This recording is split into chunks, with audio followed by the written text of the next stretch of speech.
I'm going to call him this gentleman because he's been waving, and he shouted at me for a couple times. So I just want proof here that I'm happy to get a good debate going. How you doing, Mr. President? I'm good. What's your name? My name's Zach Lane. I'm a student at the University of Colorado in Boulder. Good to talk to you, Zach. What are you studying?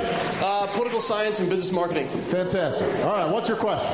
My question is this, and also I'd love to have a debate just all out anytime, Oxford style if you'd like. I understand how I'm willing to do that, but my question is this. We all know the best way to reduce prices in this economy is to increase competition.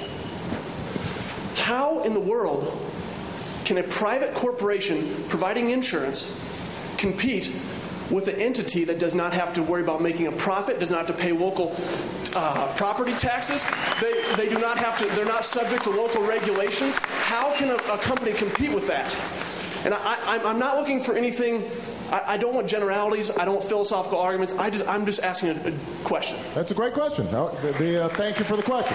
Now, I just want to point out that I partially answered the question earlier by explaining that certainly they can't compete if the taxpayer is standing behind the public option, just shoveling more and more money in, right?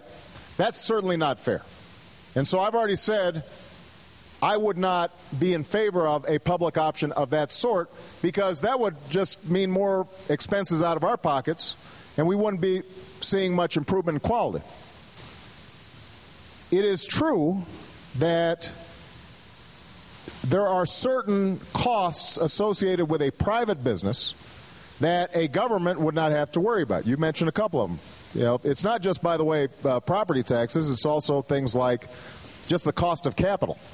You know, in terms of the cost of borrowing a public option, insurance companies have to have a lot of money on hand, and it's conceivable that a private entity that's having to pay a certain interest rate for their money would be really undermined if the government is able to get money much cheaper implicitly because Uncle Sam backs this operation. So that's why I say this is actually a legitimate debate. I think that we can craft a system in which you've got a public option that has to operate independently, not subsidized by taxpayers. It would be nonprofit, but we've already got nonprofits out there like Blue Cross Blue Shield, that they would have to go on the market and get a market price for capital, so they wouldn't be able to just have the Federal Reserve write them a check. I think there are ways that we can address those competitive issues. And you're absolutely right. If they're not entirely addressed, then that raises a set of legitimate problems.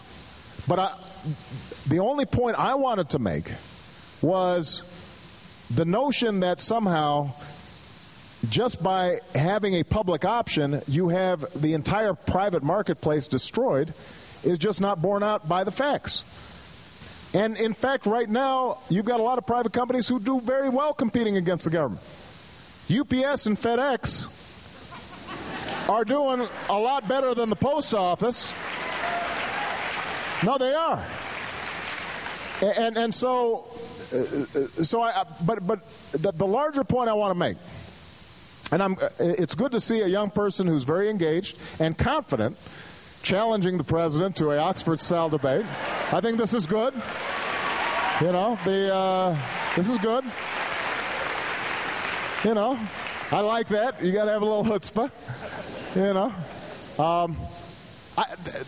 this is a legitimate debate to have.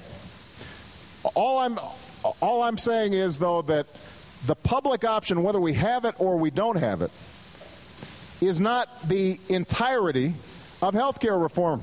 This is just one sliver of it, one aspect of it. And by the way, it's both the right and the left that have become so fixated on this that they forget everything else, like the fact that we can help Nathan make sure that he doesn't suddenly find himself completely broke in trying to treat his son.